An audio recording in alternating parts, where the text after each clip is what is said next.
All right, guys, I have some good news. I've finally made a bit of a breakthrough in my recovery as of about a month ago.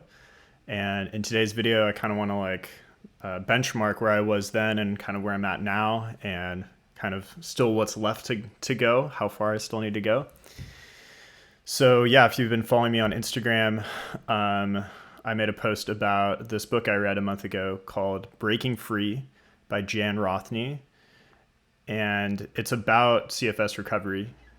And it's absolutely the best book, the best document I've seen about CFS recovery during my last 5 years of illness.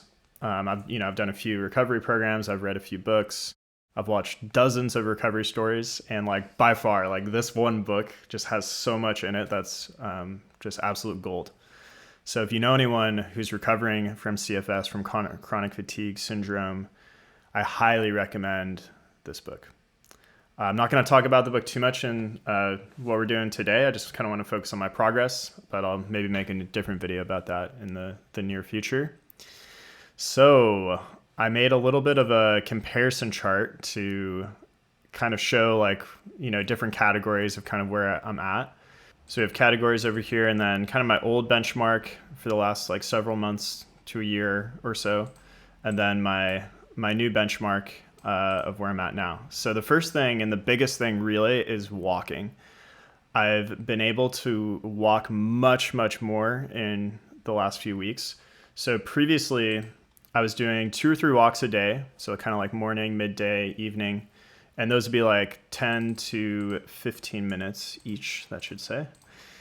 And now I'm doing still 2 to 3 walks a day, but they're 40 to 60 minutes. So I'm able to go out. I can walk from my place down to the beach in kind of Venice, Santa Monica, California.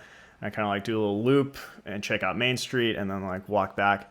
And that's been just absolutely amazing. That's been such a big quality of life improvement, because before that, I was just at home all the time, and it just sucks. Being at home really, really sucks. So that's been the absolute game changer, is that I've been able to do that.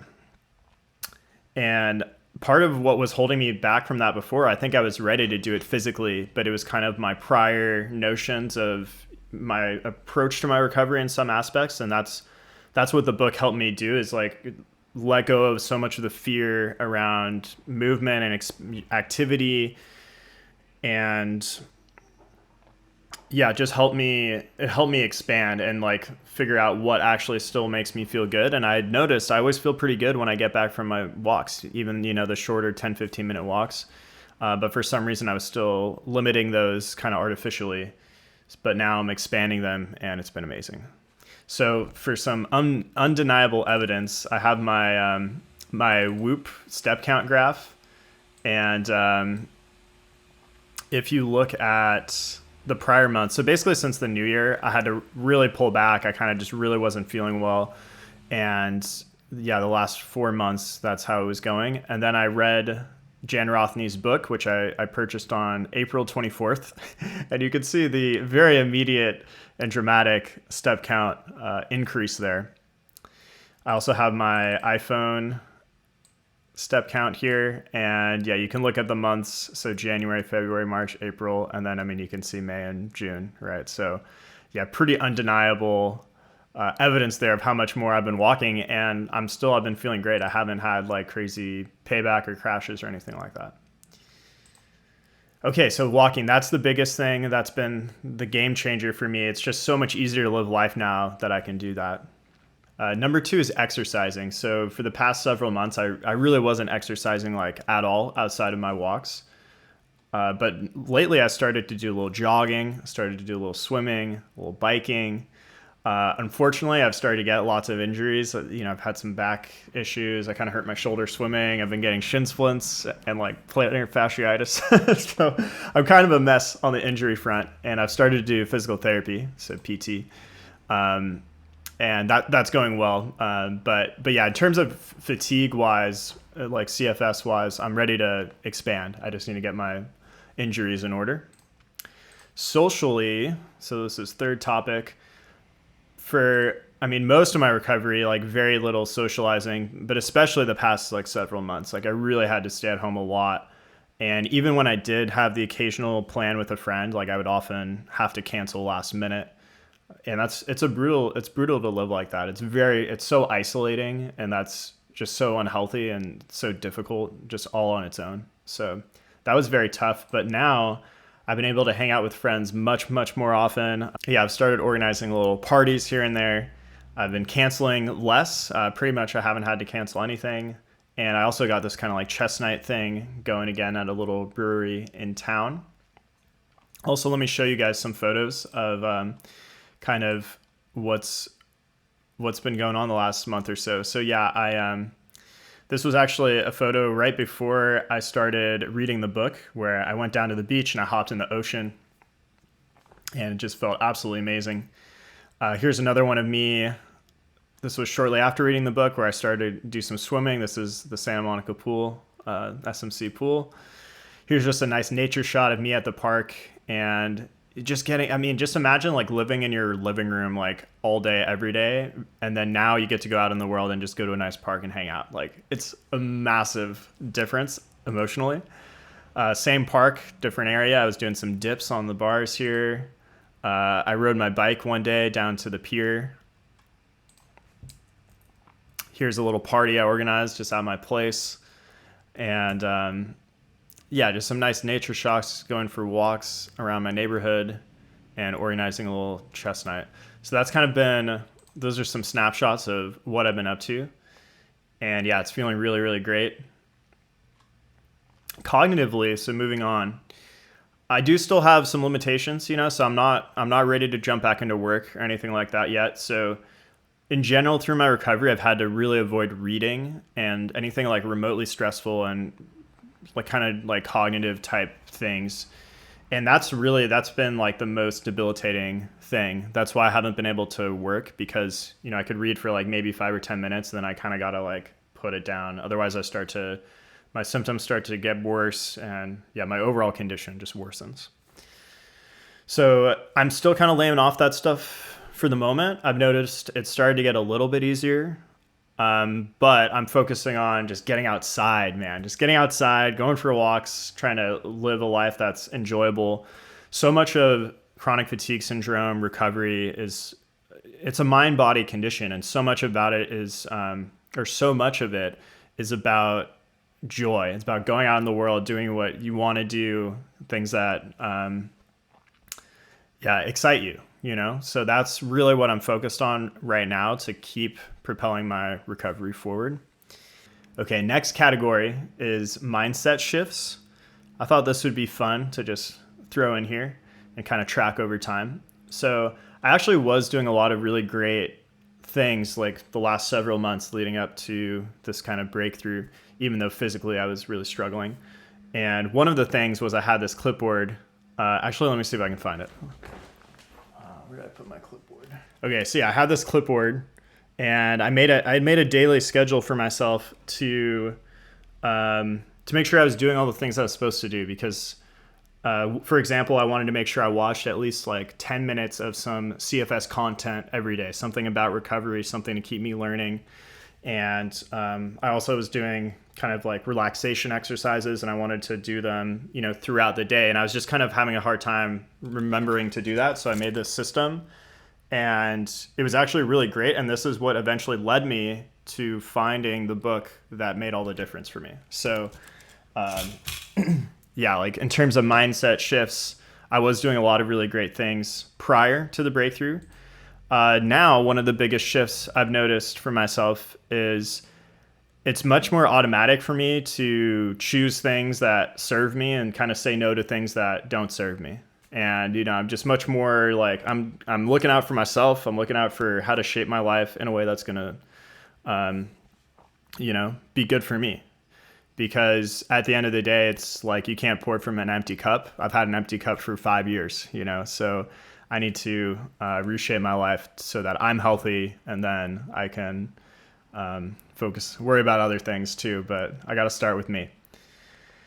Next category, challenges. Old benchmark, I kind of just put everything as a challenge because ever since the new year, we had the fires here in LA at the start of the year, and everything was just kind of rough for a bit there.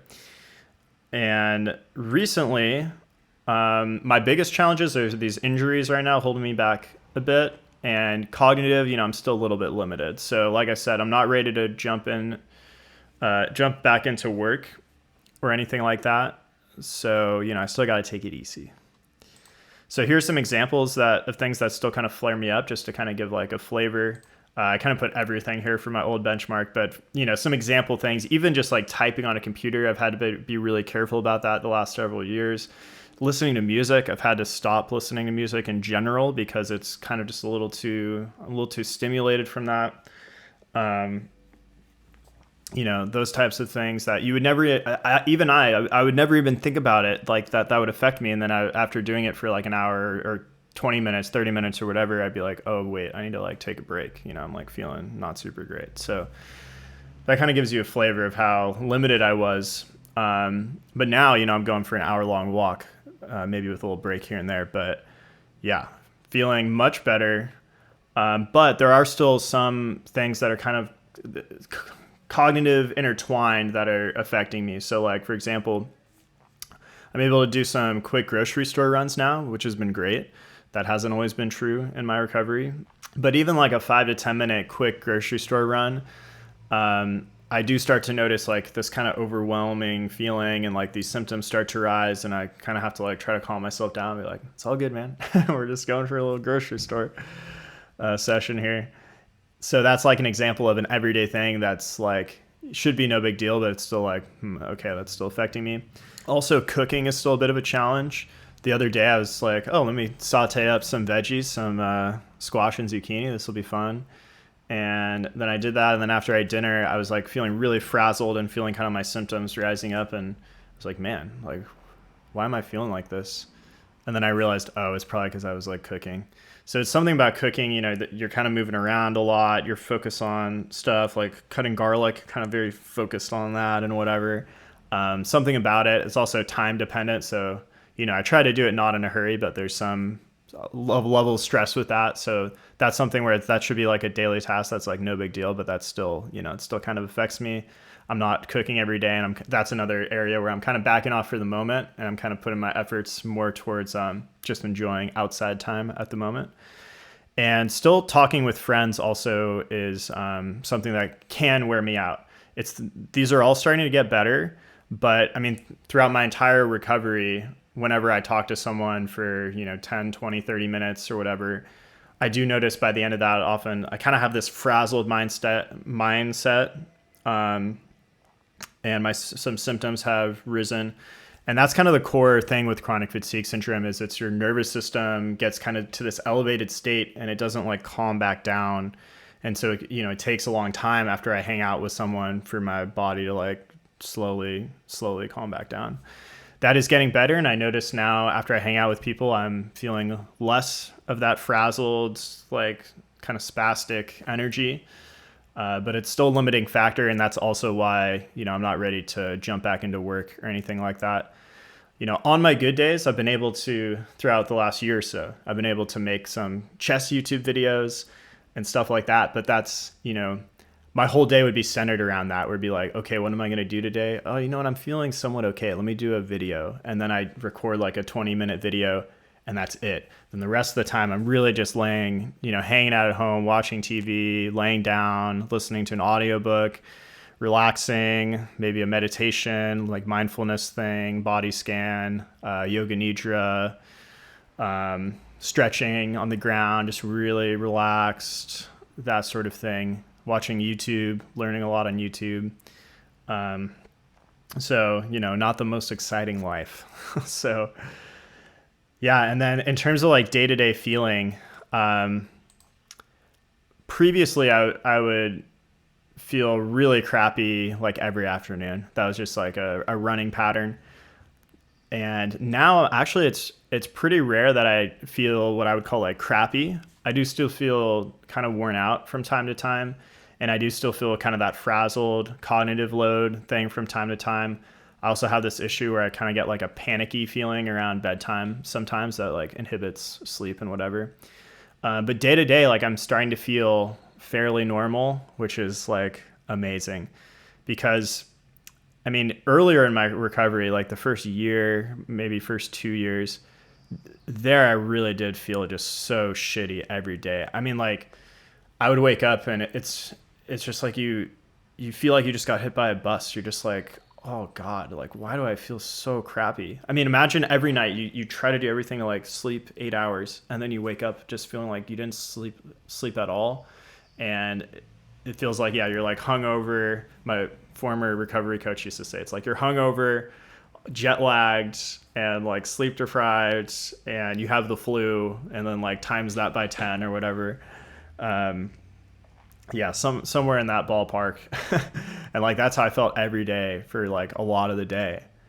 It was really, really brutal. So yeah, things are finally getting better. And also I want to note that, this table might kind of make it seem like recovery is very formulaic, but it's not. In my view, recovery is really about focusing on joy and reshaping your life to align with what you want, building better relationships with friends and family, and dialing down the fear around activity and around like the world, and kind of reintegrating yourself slowly, getting your nervous system used to being out in the world again, and trying to teach it that that's safe, and that's how you're supposed to be. You're supposed to be out in the world living your life, and that's where that's what you're meant to do.